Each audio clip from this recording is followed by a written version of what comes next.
सभी का भोकाल सीरीज में। और भोकाल सीरीज का मतलब बेटा ये हुआ आपकी जो एग्जाम में एयरफोर्स में क्वेश्चन है वो यही से छपने वाले हैं बेटा। इसका मतलब ये नहीं हुआ कि कहने का मतलब मेरे बस यही है एग्जाम में आए या फिर नहीं आए। आपकी जो लास्ट डिफेंस की किसी ना किसी एग्जाम में जो क्वेश्चन आए हुए हैं उनके क्वेश्चनों का जो कलेक्शन मैं वहां पे डाल रहा हूँ। बाबू क्या लिखा हुआ है, बिंदु दे रखे आपको, दो बिंदुओं को मिलाने वाली रेखा होगी दिक् कोसाइन। बेटा दिक् कोसाइन ज्ञात करने से पहले हमें क्या ज्ञात करने पड़ेंगे, दिक् अनुपात। बेटा क्या ज्ञात करने पड़ेंगे, दिक् अनुपात। और दिक् अनुपात कैसे निकालते हैं, जब दो बिंदु दी हो तो।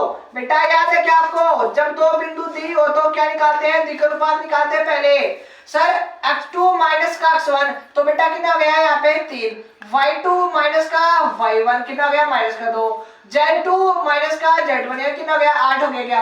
अब सर अब फॉर्मूला तो बेटा क्या सर a अपॉन में अंडर रूट क्या a का स्क्वायर b का स्क्वायर और c का स्क्वायर होता है ना sir, same as it is. यहाँ पे b लिखोगे, यहाँ पे ये, यहाँ पे सर n का अगर मान निकालना तो यहाँ पे c लिखोगे, यहाँ पे दोनों वैल्यू लिखोगे। बाबू L तो एज इट इज और A का मान कितना है सर 3 है। बाबू इसका मान निकाले क्या सर, यहाँ से निकाले सर कैसे, 3 का स्क्वायर 9, 2 का स्क्वायर 4 और 8 का स्क्वायर 64, कितना 64 सही है क्या रे सर, बिल्कुल सही है। यानी कि 13 कितना गया ऐड किया तो 4 या 68 यानी कि 77 हो गया क्या, कितने 77। आई होप आपको समझ में आएगा बेटा, है ना। नहीं समझ में आया तो कृपया करके समझने की कोशिश करें जिनावर। हाँ जी, माइनस का 2 अंडर रूट का 17 और n सी का मान 8 है और ये 77। आई होप पहला सवाल बेटा आपको जब दो बिंदु दे दी जाए और दिक् अनुपात आपसे पूछे या दिक् को आपसे पूछे तो आपका विजन क्लियर होना चाहिए। चलते सवाल नंबर 2 की ओर। समतल दे रखा है, इन समतलों का समीकरण ज्ञात कीजिए। ज्ञात करना है जो दो समतलों को क्या करता है, इंटरसेक्ट करता है और इन पॉइंटों से क्या करता है, पास आउट होता है। अच्छा जी बापू, जब कभी भी दो समतल देते हैं आपको, जब कभी भी जैसे समतल को मैं प्लेन को पीस ले देता हूँ आपको अच्छा क्लियर होगा। जब दो समतल देते हैं तो समतल नंबर दूसरे को लेमडा से गुणा करके क्या दो 0 के बराबर। और बेटा आपको लेमडा का मान ज्ञात करने के लिए वो क्या देगा बाबू, कंडीशन देगा। कंडीशन का मतलब ये वाले जो बिंदु है आपको यहाँ पे छापने हैं। बेटा यहाँ पे लिखो 3x माइनस का y प्लस का 2z माइनस का 4 क्या हो गया सर, P1 का मान लेमडा लिख दिया, P2 का मान कितना x y z माइनस का 2 बराबर 0। अब बाबू यहाँ पे क्या रखना है आपको, x y z अकेले रखना है, ये वाले बिंदु रखने हैं। रखो बेटा, यहाँ पे रखा तो कितना गया 6, यहाँ पे रखा कितना गया माइनस का 2, यहाँ पे कितना गया 2 माइनस का 4, लेमडा है जी टीज। बाबू लेमडा यहाँ पे फिर से रखो, x की जगह 2, y की जगह 2, z की जगह 1 और माइनस का 2 बराबर 0। बाबू ये वाला इससे कट गया, ये वाला इससे कट गया, 6 में से 4 गया तो यहाँ पे आया 2, यहाँ पे लेमडा एज इट इज, यहाँ पे लेमडा एज इट इज। बेटा यहाँ पे कितना आ गया 3 आ गया बराबर 0। लेमडा का मान ये था तो माइनस का 2/3। बाबू यहाँ पे लेमडा का मान रखो 2/3 और इसको सोल्व कर लो, आपका आंसर आपके पास समीकरण आ जाएगा। चलते सवाल नंबर नेक्स्ट की ओर। समतल दे रखे दो समतल, दो समतलों के बीच का क्या निकालना है आपको, कोण। बाबू जब ये क्या है एक्स वाई जेड के जो मान होते हैं ना बेटा, एक्स वाई जेड के मान जो होते हैं वो क्या होते हैं आपके दिक् अनुपात होते हैं। क्या होते हैं बाबू, दिक् अनुपात। जब दिक् अनुपात दियो आपको तो आपके पास अगर कोण अगर पूछे वो क्या करते हैं, कैसे निकालते हैं बेटा, सर a1 का a2 से मल्टीप्लाई तो कितना हो गया 6, b1 का b2 से मल्टीप्लाई तो माइनस का 6, c1 का c2 से मल्टीप्लाई तो प्लस का 4 और नीचे कितना सर, नीचे कितना इसका मापा लो, 2 का स्क्वायर 4, एक का 1 और इसका लिया तो 4। अच्छा जी सर अब इसका भी लेना पड़ेगा, 3 का किया तो 9, 6 का किया तो 36 और 4 का किया तो 2 का किया तो 4।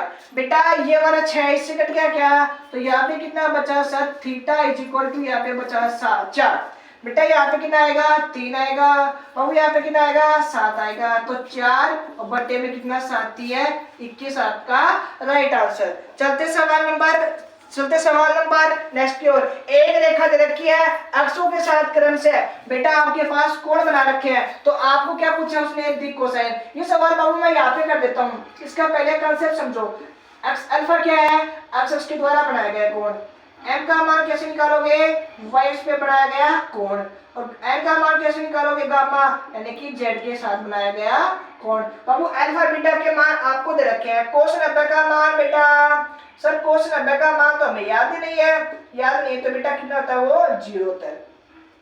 सर कोस 60 का मान और कोस 60 का मान बाबू कितना होता है, 1/2, और कोस 30 का मान कितना होता है सर, √3/2, √3/2।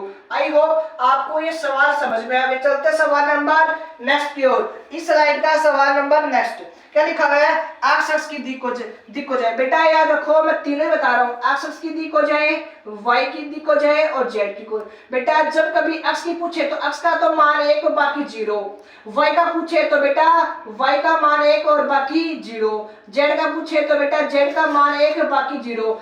आई होप आपको सवाल समझ में आएगा। बेटा कभी कभी ये बोल देता है दिक को जाओ का योग बताओ, बेटा योग पूछे तो अक्ष का भी 1 होगा, वाई का भी 1 होगा और जेड का भी क्या होगा बेटा 1 होगा। आई होप ये सवाल भी आपको समझ में आएगा। चलते नेक्स्ट स्लाइड की ओर।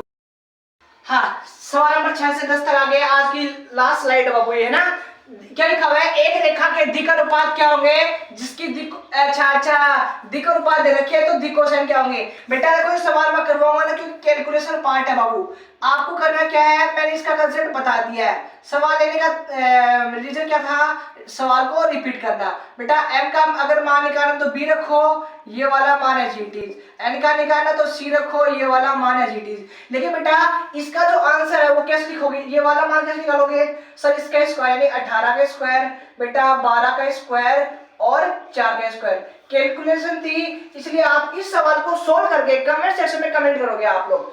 रेखा दे रखे बेटा, रेखा और समतल। बाबू जब कभी भी रेखा और समतल दे दिया जाए और कोण पूछे तो बेटा वहां पे पूछता रेखा रेखा के बीच, समतल समतल के बीच कोण बनेगा कोस अल्फा। अगर रेखा और समतल के बीच पूछे तो वहां पे बनता है साइन। बेटा ये वाला जो पार्ट होता है ना वो होता है A1, ये होता है B1, ये होता है C1, और बाकी में इनमें तो मैंने बताया हुआ है, ये होता है बेटा A2, ये होता है B2, ये होता है C2। बेटा यहाँ पे रखो और गुणा करो, 10 को 2 से किया तो बाबू कितना हो गया 20, इसको इससे किया तो कितना हो गया सर 6 हो गया। बेटा इसको इससे किया तो कितना हो गया 66 हो गया। कितना हो गया बेटा 66 हो गया।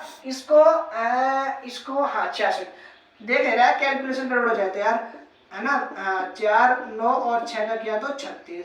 बेटा इसका किया तो 10 का किया तो हो गया 16, 2 का किया तो 4 और 11 किया तो 121। बेटा देखो ऊपर कुछ बच रहा है क्या सर, 66 में 6 गए 60 बेटा, 60 में से अगर 20 गया तो माइनस का 40। बेटा इसको अगर सोल्व करोगे तो कितना 40 और 49 यानी कि 7 आ गया। बेटा इसको ऐड करोगे तो कितना आ गया 25 यानी 125 और 225 और 225 हो बेटा 15 का। बाबू इसको सोल्व कर लेना, आपका आंसर हो जाएगा 5 टेबल से काट लेना। रेखा दे रखी है, रेखा की क्या निकालनी है आपको दिक कोसाइन। अरे यार मैंने कहा बेटा ये A1 है, ये B1 है, ये C1 है ना सर। n निकालना है तो A1 यहाँ पे लिखोगे और यहाँ पे क्या लिखोगे A1 का स्क्वायर, B1 का स्क्वायर और C1 का स्क्वायर लिखोगे ना। चलो मैं कर देता हूँ यार इसको ना सर। GT 4 तो बाबू इसका स्क्वायर किया तो 4 का किया 16 और 7 का किया तो 49, कितना 49 और 4 क्या तो 16। बेटा 16 और 16 32 और 32 और 49 कितना था बेटा 81 गया। ये हो गया 11 कितना 81, 81 का मतलब सर 12 कितना बन गया 9, 4/9। बेटा m का निकालोगे तो B1 का मान यानी 7/9 और n का निकालोगे तो C1 का मान 4/7। ये आपका राइट आंसर। दो समतल के बीच बेटा देखो ये जो समीकरण है वो क्या है, समतल का समीकरण है बेटा। क्या है समतल का N1 और R वेक्टर है जीटीज और N2 और D2। बेटा दो समतल देते हैं और दो समतल के बीच कोण क्या होता है, देखो N1 का N2 से मल्टीप्लाई, जैसे A1 का वेक्टर में कहते थे ना A1 डॉट A2, दोनों का डॉट और बेटा अलग अलग का मैग्नीट्यूड का डिवाइड।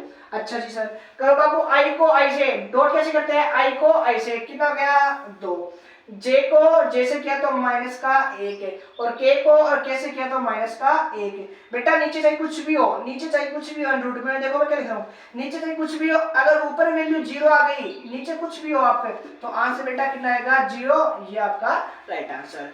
क्या लिखा हुआ है आज क्लास का लास्ट सवाल, एक रेखा के दिक्कोसाइन दे रखे बेटा, ये क्या है, रेखा के दिक्कोसाइन। तो n का मान बेटा, दिक्कोसाइन में संबंध क्या होता है सर, दिक्कोसाइन का जो स्क्वायर है यानी स्क्वायर का जो योग होता है ना वो किसके बराबर होता है, 1 के। तो इसका स्क्वायर किया तो 1/2 बेटा, इसका किया तो 1/4 और इसका किया तो n स्क्वायर बराबर में कितना बेटा, 1 है। इसको सोल्व कर लो यार, n स्क्वायर बराबर 1 है और ये कितना गया सर, आधा और पाव कितना होता है, 3 पाव और 3 पाव, मतलब समझ रहे ना, 3 पाव वो नहीं छावाड़ा, हाँ समझ रहे बेटा।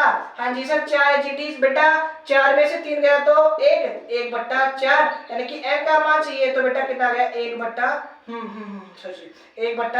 आपका क्या जाएगा राइट आंसर। आई होप आज की जो ये क्लास है भोका सीरीज की 3D के 10 क्वेश्चन लेके बेटा, इसके पार्ट आते रहेंगे, प्लेलिस्ट बनी हुई है देखो, इनका जो सीक्वेंस है ना वो टॉपिक बीच बीच में आ रहे हैं बेटा, लेकिन इनकी एक अलग से प्लेलिस्ट बना दी जाएगी, टॉपिक वाइज भी और मिक्स भी। आप वहां पे जाके चेक कर सकते हैं, कंफ्यूज होने का कोई आपको टेंशन नहीं है। बाकी जय हिंद, वंदे मातरम।